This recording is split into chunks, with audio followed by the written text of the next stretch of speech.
Do you want to just do the initial start? That was hopefully your signal, open signal. I'm happy to. Open signal. We're going to get started. I just wanted to say hello to everybody and thank you all so much for coming to the 4th Truth and Reconciliation Gathering. My name is Theo Lada and I'm a PCEP staff member. I use he, him pronouns. I wanted to let you all know that this meeting is being recorded as well as live streamed, and we will be breaking into small groups a little bit later. I also wanted to— Recording in progress. All right, you're gonna hear that a little bit. I also wanted to mention that in the event of what's referred to as a Zoom bomb, if that happens in this meeting, then I will remove the party promptly. If folks in the meeting for whatever reason are aggressive to other participants, then they'll be giving a warning. And if it persists, then I will have to remove them. I will be doing any removal personally. And in a case of any white supremacist rhetoric or anything like that, I don't foresee any of that, of course. But in the unlikely event that that is to happen, then I'll make an immediate removal for that as well. But I look forward to engaging in a rich dialogue with you all, and thank you all very much for being here. And thank you so much, Theo, for that great introduction. Hello, everyone. My name is Taji Chestnut. I use he, him pronouns as well. And I am the co-chair of the Portland Committee on Community Engaged Policing. And I'm the subcommittee co-chair with Anne for the planning committee that we've made, the ad hoc committee for this work. And Anne, if you want to introduce yourself, I can then give the description. Hi, everyone. Thank you for being here tonight. I'm Ann Campbell. I use she, her pronouns, and I'm looking forward to hearing from all of you. Thank you. Thank you, Anne. So for those who have not been able to attend any of the already 3 webinars that we have held, which we will have a little summary of graciously by Eduardo after this. But in regards to how we got here, how we got to having those 3 webinars and now to this final workshop, this is really a collaborative effort between the City of Portland, more specifically the Mayor's Office, and PCEP. PCEP initially made recommendations asking for an expedition of the Truth and Reconciliation planning process. From then, the mayor was then tasked PCEP to take that work on, and that's where our ad hoc committee came to be. And so now we have been exploring different ways to look at how webinars could exist and, how Truth and Reconciliation Commissions could exist. And we graciously got in contact with Eduardo and Auntie Pennaconnen, who are 2 leaders in transitional justice, transformative justice work relating to Truth and Reconciliation Commissions, and have been helping us out with these former 3 webinars, workshop webinar, I'm getting them keep mixed up. But that brought us to where we are today. And this is really going to be an awesome opportunity to take the insights we've learned over these last 3 or so webinars and take that information together to work on a really important process of community gathering and of community kinship, and trying to figure out how we can move this important work forward, move the truth-telling process forward together as a community.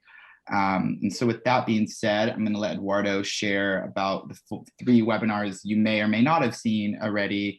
And then I'll talk a little more in detail about where this workshop will take us from here.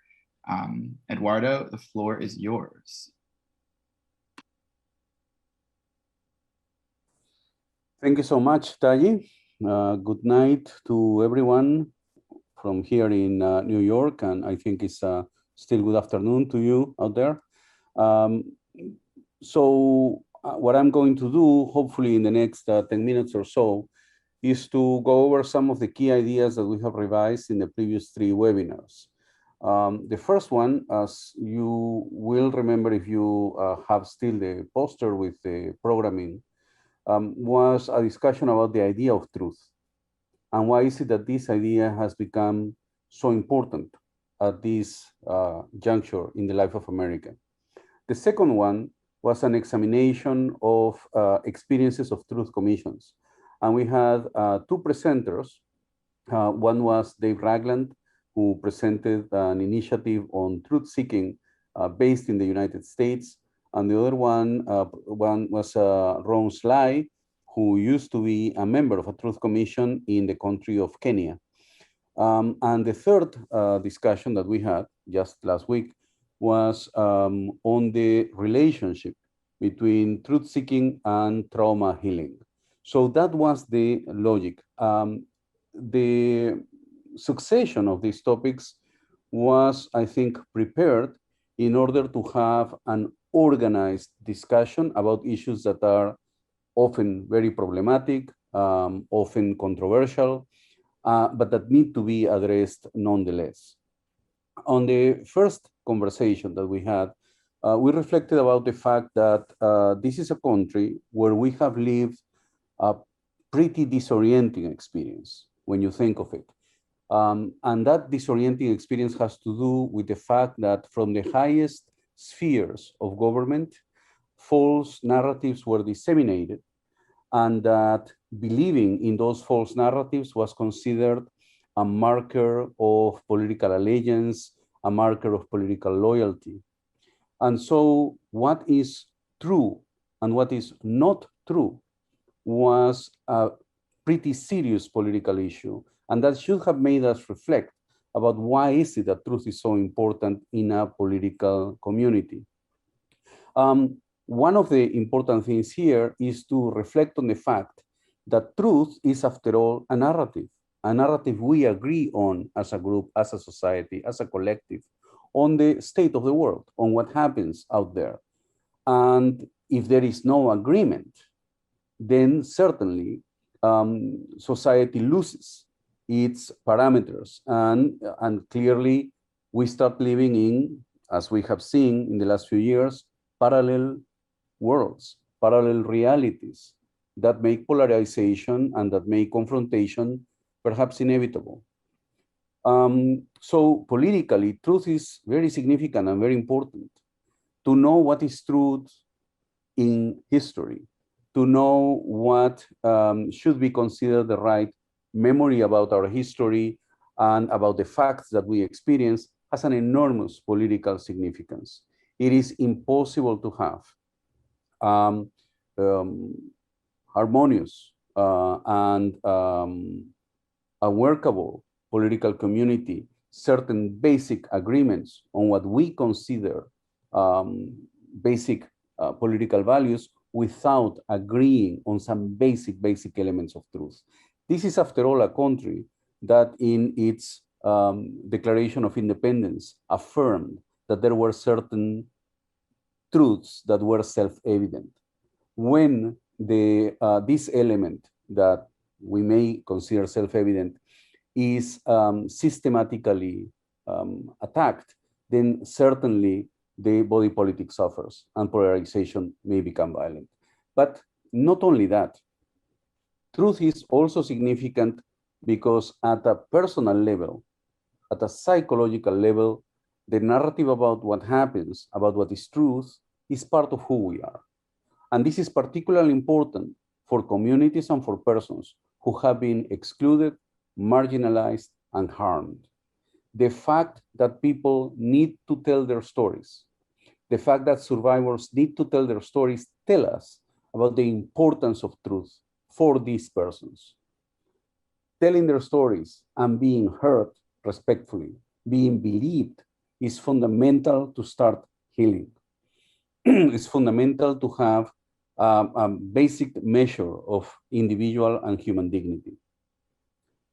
In addition, we said, of these political and psychological dimensions, truth is also an important legal value. Truth is at the center, is at the foundational stone of the normative edifice that we call law, that we call justice. Without information about facts, there cannot be remedy for harms.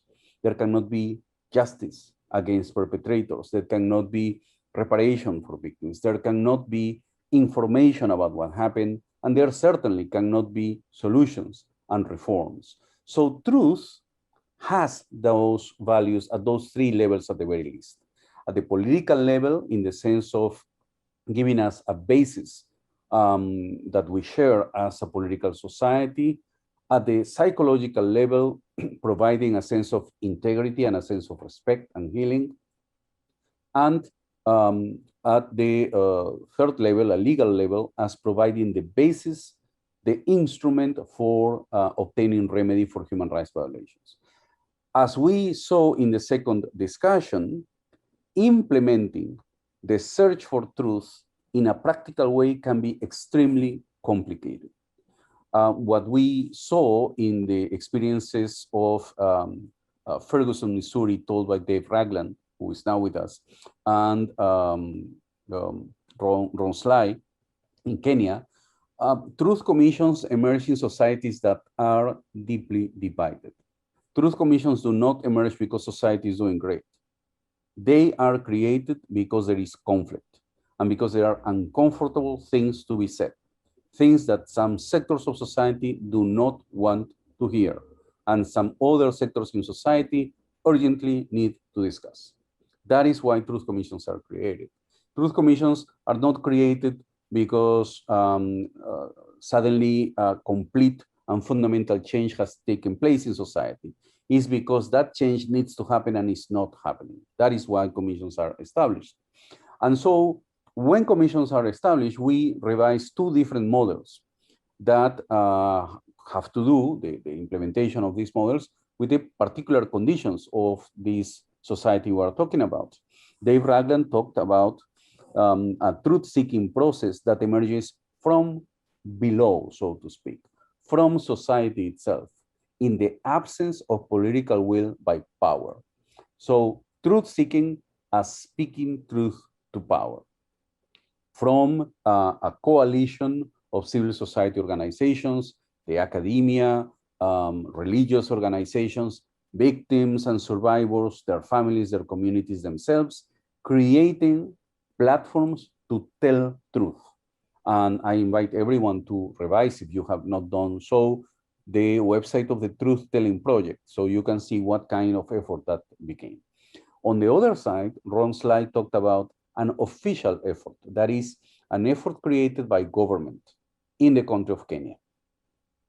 And in this case, to address something that should also send certain echoes in the recent American experience, because Kenya created a Truth Commission after a period of significant post-election violence in the year 2008-2009. A very disputed election ended up in open conflict in the streets, with hundreds of people harmed, enormous damage to property and life. And so Kenya created a Truth Commission. But what is interesting about the Kenyan experience is not just that it was created by government itself, that government had to accept creating a Truth Commission, but that commission, which started investigating a specific issue, that is post-electoral crisis, had to go to the deep roots of that post-electoral crisis. And it had to examine historical patterns of marginalization, historical injustice, socioeconomic injustice, dividing the country of Kenya between ethnicities, social groups, etc. And so these two models that we saw, the unofficial, so to speak, the civil society truth-seeking on the one side, and on the other side, the official government-established truth commissions. Each of them has definitely pros and cons, strengths and weaknesses, but fundamentally, they speak about the importance of truth-telling and truth-seeking. And we saw the specific challenges that they are going to face.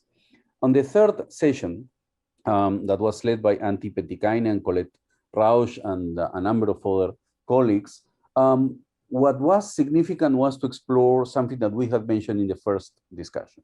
That is that truth-seeking and truth-telling is intimately related to the question of trauma healing. That is, the experiences that we suffer, the experiences that constitute harms, that constitute human rights violations, inevitably have a traumatic impact in our lives, in our experiences, which affect us not just at superficial level, but at a very profound level. In fact, at a neurological level. In fact, moreover, these neurological markers of trauma do not affect just the individual that has suffered the trauma directly, but it can be transmissible intergenerationally since the sequels of trauma are felt in families and communities. The fact that today marginalized communities in this country and in any country continue suffering the trauma of historical events cannot be denied, and it has deep roots that can be explained by science.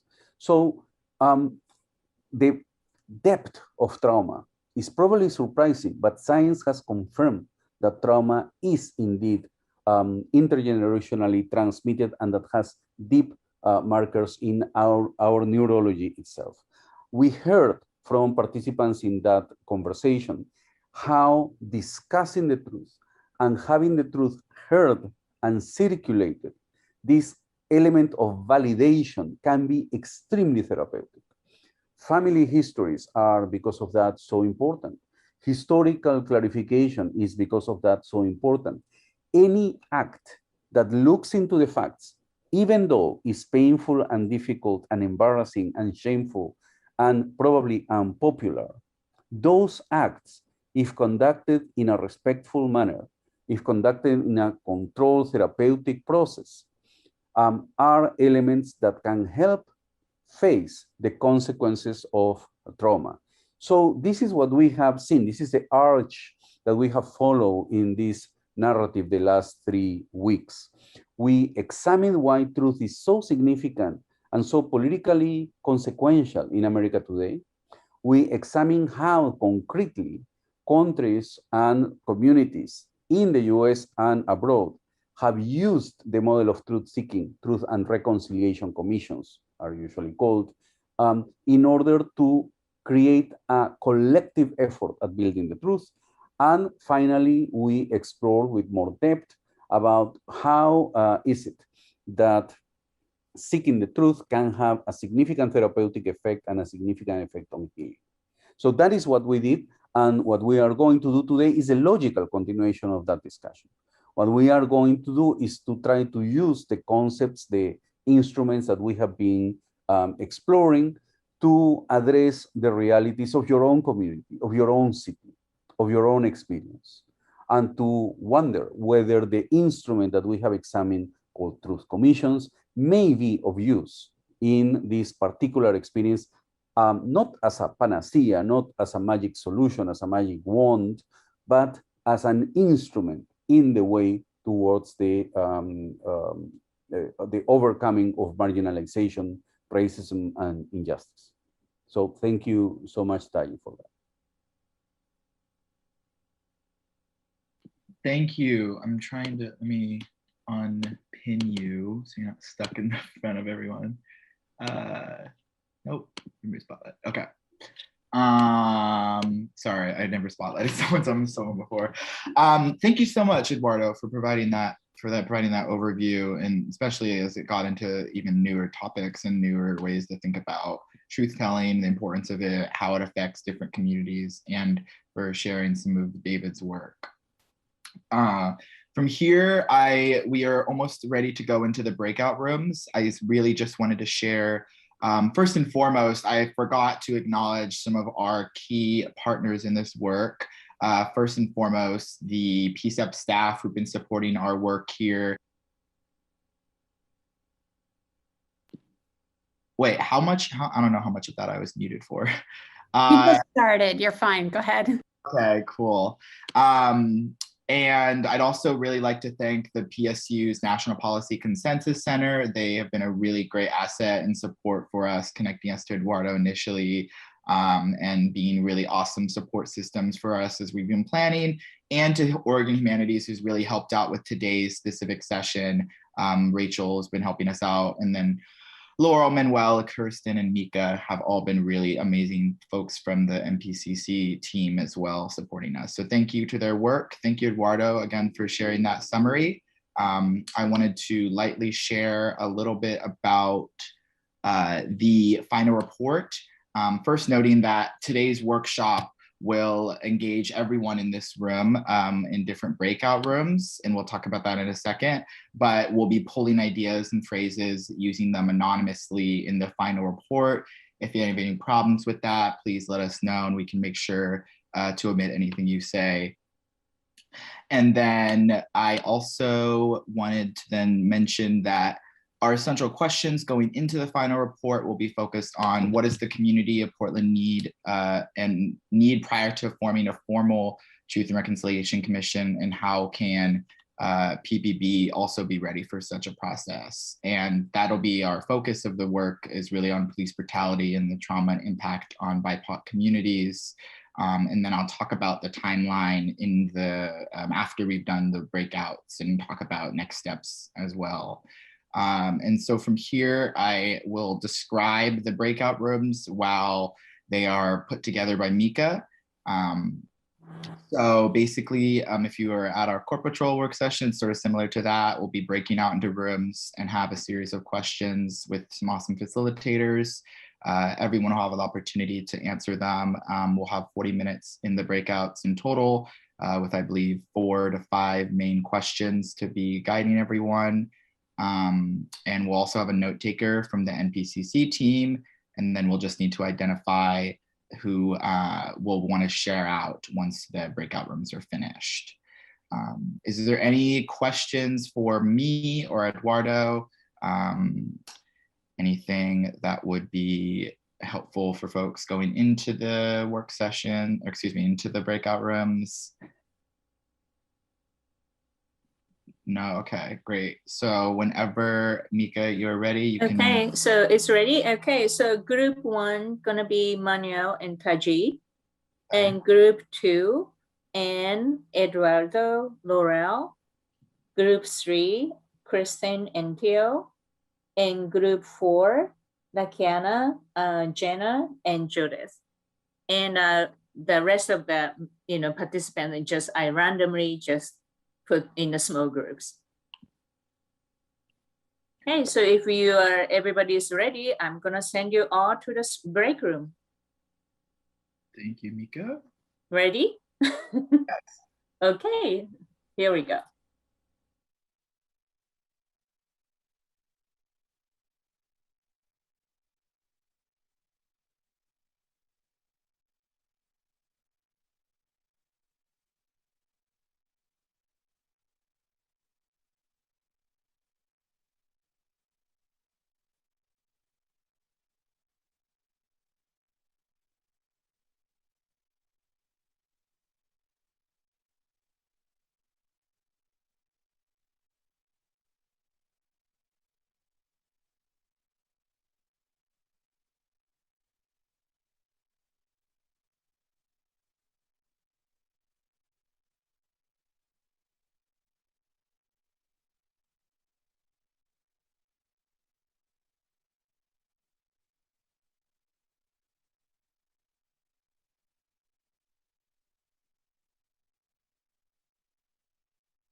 hello everyone. I hope everyone had a productive, successful breakout session, had the opportunity to discuss how these different processes could look in Portland, and had some great conversation. I know our group did. I hope everyone had a chance to choose a volunteer to share out, because we're going to do a share out now on these. And so group one is my group. We didn't solidify, but I did throw out the ask. Emily, would you be okay doing it for our group? Okay. We have all the information on the document. I could share and make sure you have it. Okay, so I will go backwards. So I'm gonna have a second to reorient yourself. And so group 4, who was your volunteer? Hopefully you got one. Hi, I got voluntold, but I'm happy to step up since I was the note taker for NPCC in our group 4 and seem to have a reasonably stable internet connection.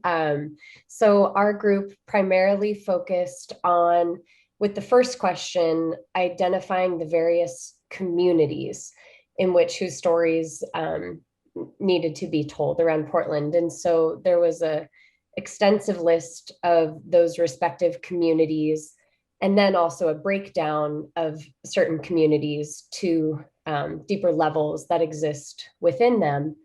But the top communities that the group coalesced around were the Black community, those that have experienced redlining in the Albina district, gentrification, the Vanport flood, other displacements, and the recognition of slavery.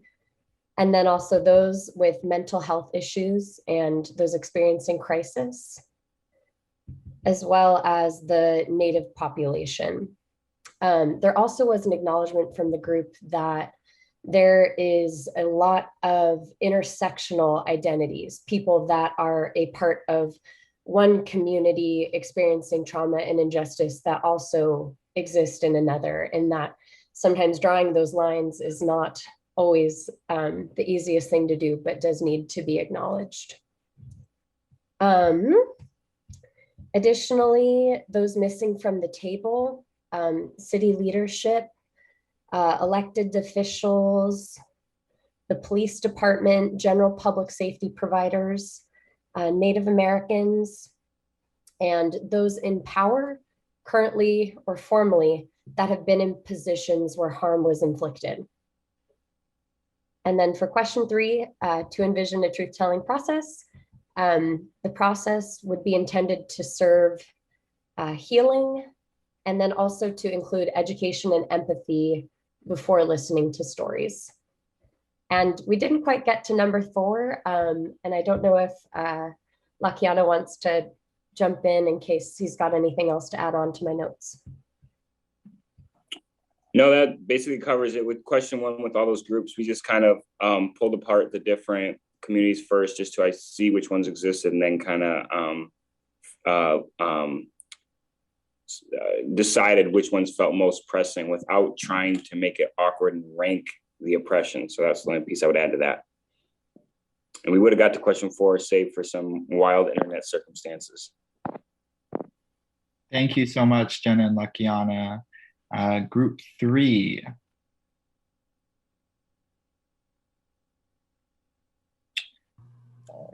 That's our group. Kristen, would you be willing to share?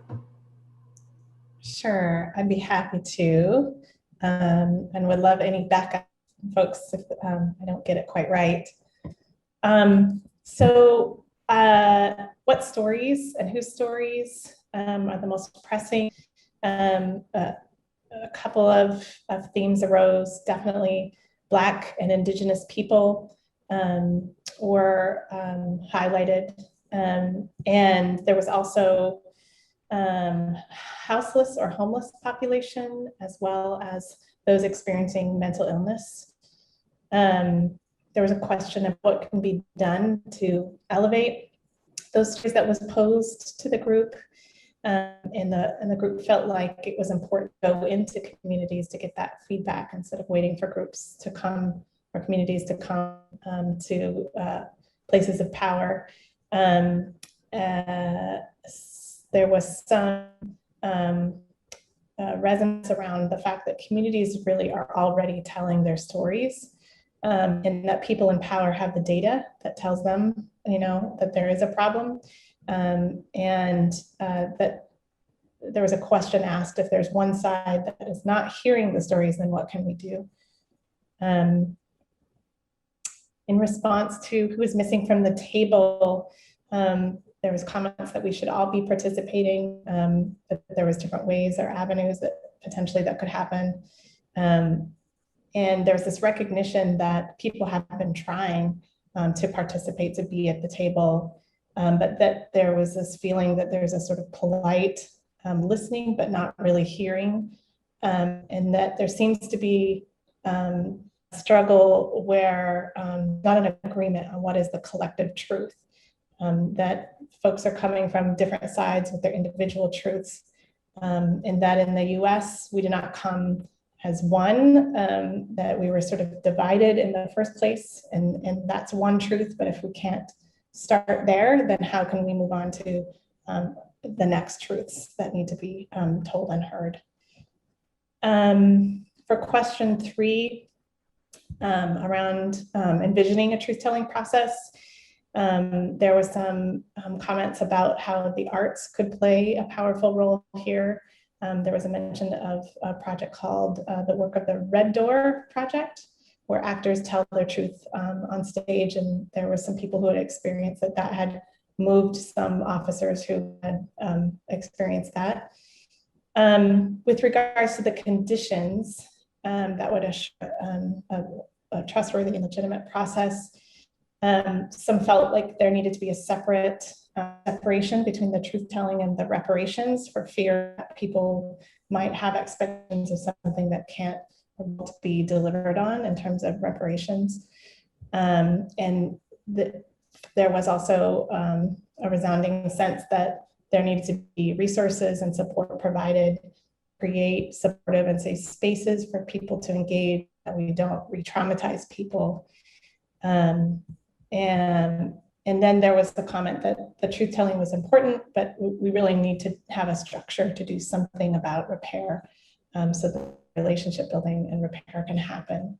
And then lastly, there was an idea shared that many of the Holocaust museums are recording people in their stories that were traumatized at that time, and that this is something that might or could be done so that whenever the government is ready to listen, that the recordings would be there. And I defer to Theo and the other folks if there's things I've gotten wrong there or that you would add. Thanks, Kristen. Kofi, Rochelle, Barbara, Leah, or Ann, do you all have anything to add to that?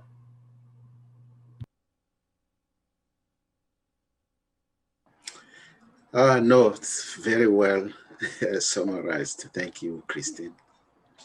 Yeah, thank you, Kristen, so much for sharing. And from group 3, now to, do you have a Kristen? Oh, group 2. Hi, thank you. I think we're going to start with Laurel sharing out and then Christine adding to that, if that's okay. Thank you. You're muted, Laurel.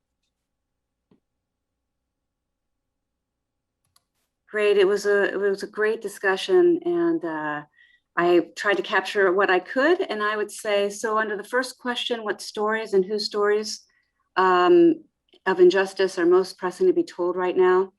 Some of the comments were that Black and Brown stories are the most pressing. These are the people who are most marginalized and impacted by police brutality, and their voices have been less heard. When they are heard, there's been all ears and no action, or they've just, again, been told they're angry Black people. But it needs to be those people who most are impacted by systemic racism.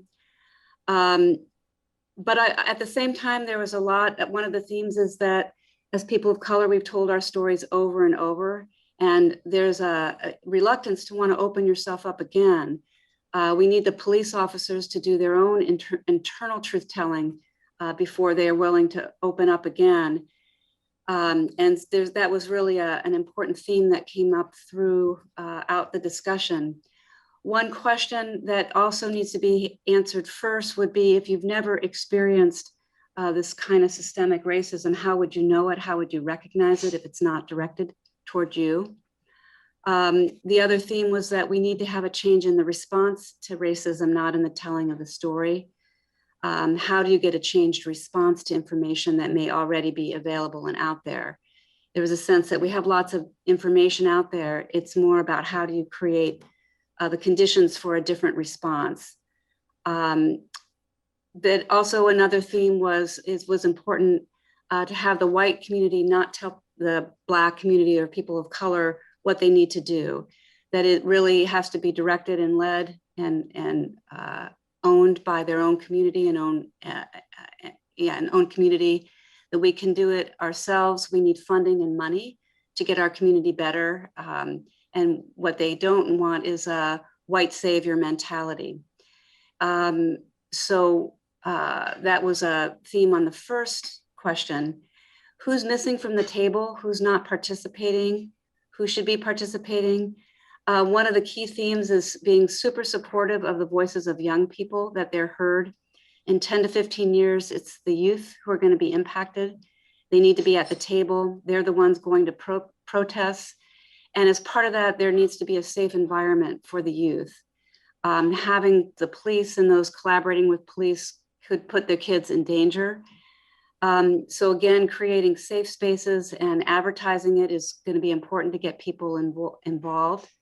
There was a comment that PSEP is built on police participation and being under the mayor's kind of bureau and auspice. That doesn't create safety. It may need to be outside of that venue.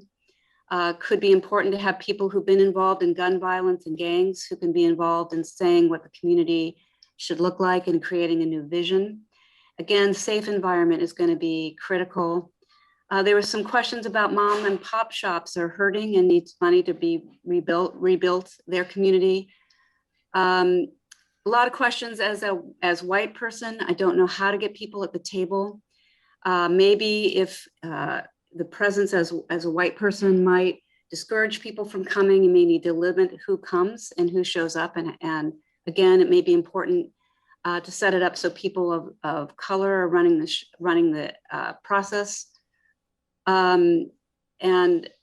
Let's see. So I think that was another theme. And in the third question, how would you envision what a truth-telling process in Portland would look like? What would it look like?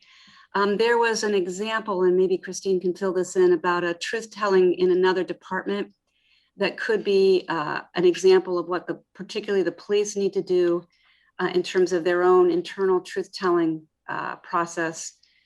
Again, that was a theme, is that really as a person of color, there's exhaustion of continually telling their story. And it would be important to start with the police department first doing their own internal truth-telling. There's also an example that was brought up about a Jewish community in New York that has a 3-person committee who reviews and determines if a crime is committed in harassing a member of the community member. People would rotate after 2 years or so no one is burned out. That could be a model. And again, the fourth question, what conditions would assure that the process would be seen as trustworthy?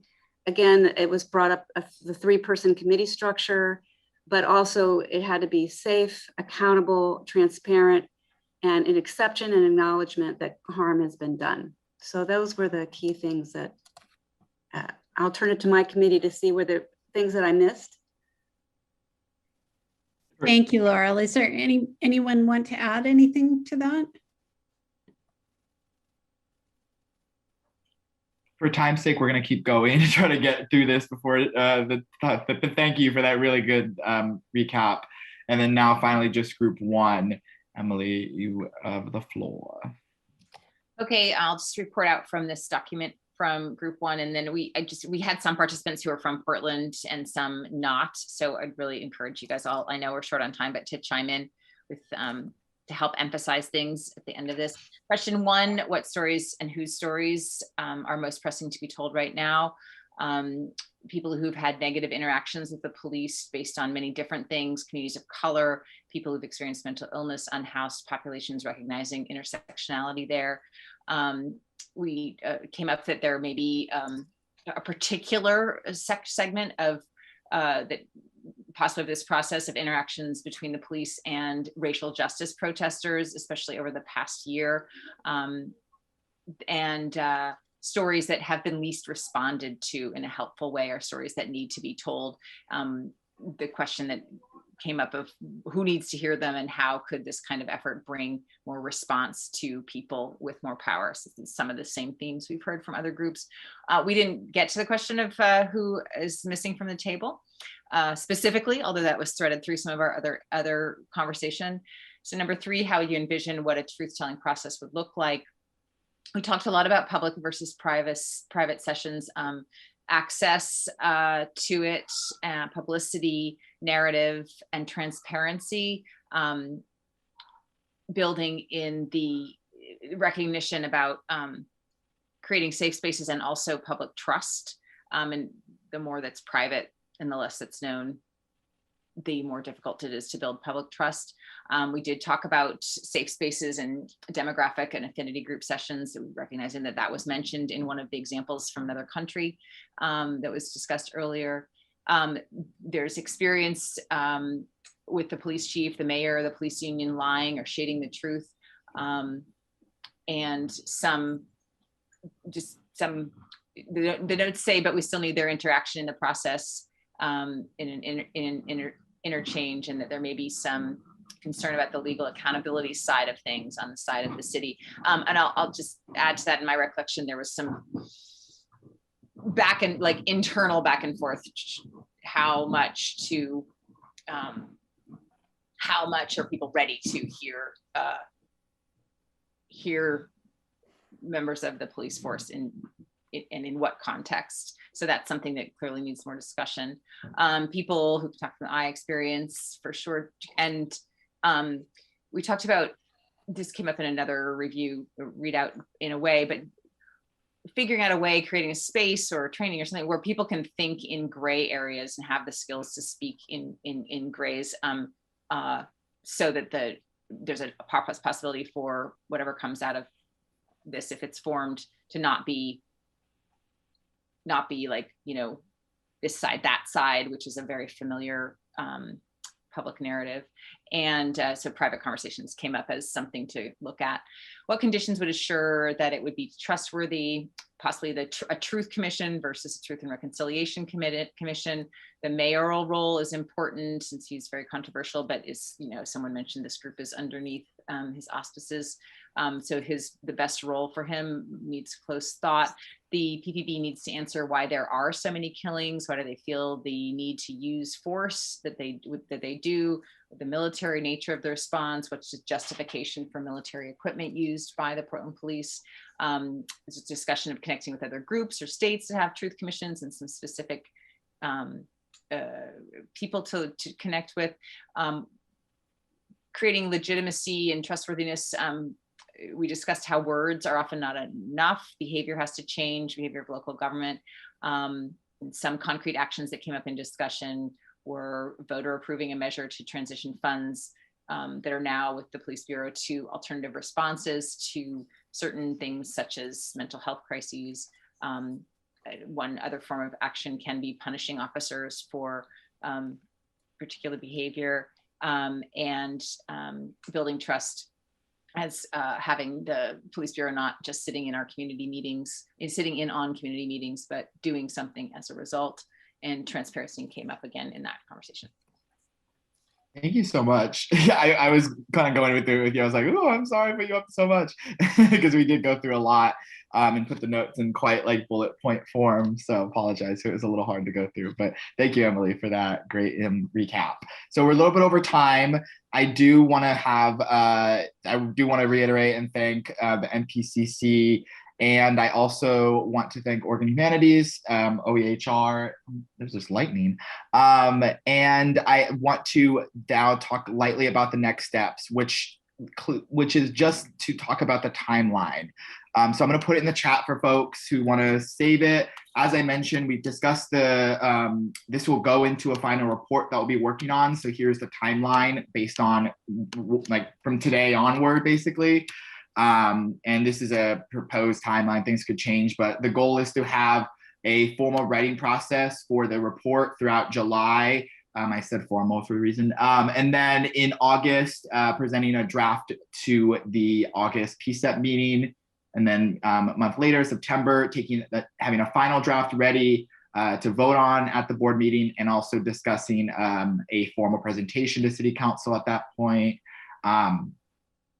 And that the goal is to use hopefully some of the insights from today to help shape that report. And this has been a really great, all this information was great input from the community, just showing up here, wanting to see how this process can continue. And just know this is just like really the beginning. I really want to strongly encourage y'all, keep following us on this. We'll give it updates as we can about the nature of the process.